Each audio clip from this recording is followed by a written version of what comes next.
I was going to start this video with something about how many wonderful and influential directors have their names etched into the annals of theater history, but annals is kind of a gross word, which I guess is why I said it twice.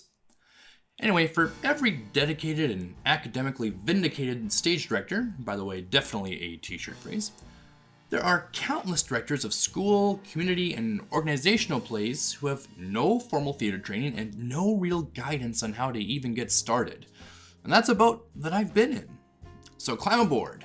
We're going to take a look at some tips for casting your play right now.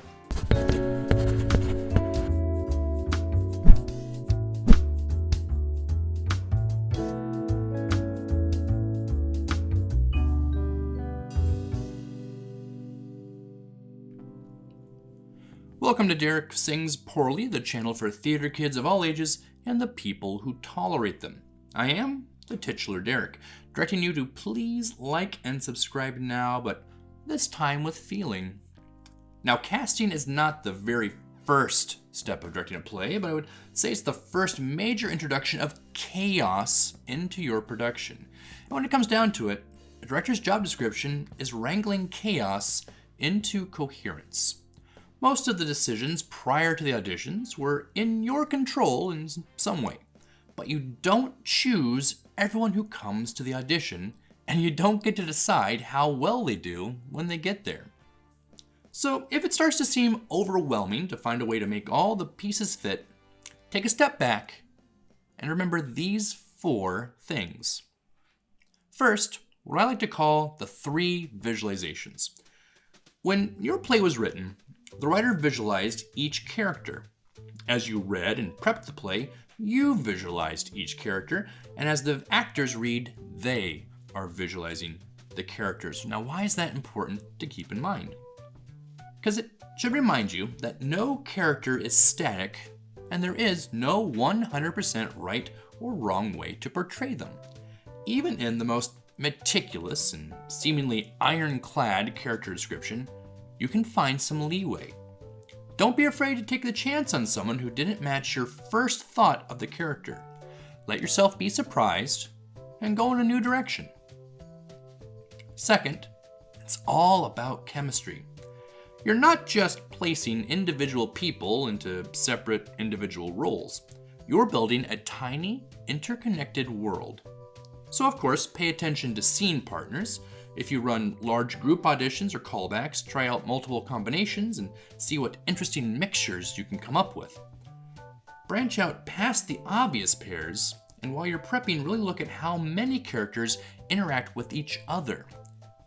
Cast in clumps, and don't be the director who double casts the school plays solely based on matching heights. Yeah, we knew. Third thing to remember is that old cliche, there are no small parts. Unless you're playing with Legos, in which case there are only small parts and you will step on them.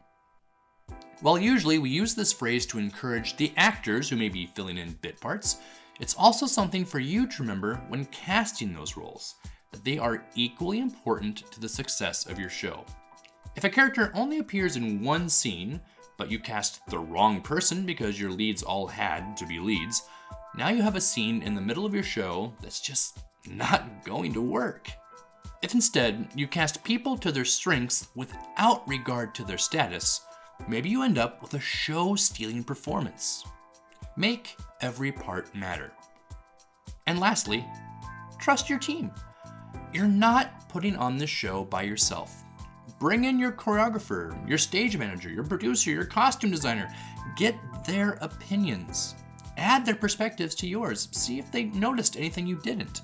And above all, trust that no matter who you cast, everyone in front and behind the curtain is going to be working together to create something unique and wonderful.